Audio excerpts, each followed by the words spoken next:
মর্মান্তিক পথ দুর্ঘটনায় মৃত্যু এক বালকের মন্তেশ্বরের কুসুম গ্রামে। প্রত্যক্ষদর্শীরা জানায় সাইকেল নিয়ে বাড়ি থেকে গ্যারেজে যাচ্ছিল দীপ মাঝি নামে এক বালক। কুসুমগ্রাম বাজার হইতে মেমারির দিকে যাওয়ার সময় সরাসরি ধাক্কা মারে চাল বোঝায় লরিটি।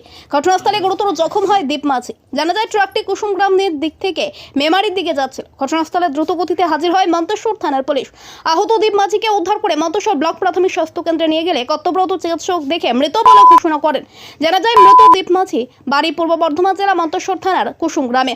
মৃতদেহ ময়নাতদন্তের জন্য কালনা মহকুমা হাসপাতালে পাঠায় মন্তেশ্বর থানার পুলিশ। ঘাতক ট্রাক চালক পলাতক, ট্রাকটিকে আটক করেছেন পুলিশ। এই ঘটনায় শোকের ছায়া নেমে এসেছে কুসুমগ্রাম গোটা এলাকা। কুসুমগ্রাম হাতে মেমার দিকে যাচ্ছিল আর ছেলেটা আপনার যাচ্ছিল এইদিকে যাচ্ছিল। তো ছেলেটা আপনার যেতে পড়ে গেছে গাড়ির সামনে, আর গাড়িটা একটু স্পিডই ছিল, জায়গায় পড়ে যাওয়ার জন্য আপনার স্পট ডেট হয়ে গেছে, গাড়িটা রুখতে পারেনি। ছেলেটা কিসে যাচ্ছিল? সাইকেলে করে যাচ্ছিল। কোন দিক থেকে যাচ্ছিল? কুসুমগ্রাম হাত থেকে ময়নাপুর দিকে যাচ্ছিল। আর লরিটা? লরিটা কুসুমগ্রাম থেকে মেমার দিকে যাচ্ছিল। লরিটার মধ্যে কিছু বোঝাই ছিল নাকি? হ্যাঁ, লরিটার মধ্যে 4 লোড আছে। পুলিশ আটক করেছে? হ্যাঁ, পুলিশ আটক করেছে, গাড়ি থানায় নিয়ে যাবে। তো কুসুমগ্রামে কোন জায়গাটা হয়েছে? কুসুমগ্রাম এটা আপনার আশ্রম সন্নিকট। আপনার নাম? আমার নাম শেখ মুস্তফা। বাড়ি? বাড়ি কুসুমগ্রাম। ছেলেটা খেতে এসেছিল, খেয়ে গাড়ি যাচ্ছিল, দিয়ে আশ্রমে একটু আগেতেই লড়ছে, বাঁ দিকে যাচ্ছিল, বাঁয়ে কেটে গাড়িটাকে ছেলেটা চাপা দিল।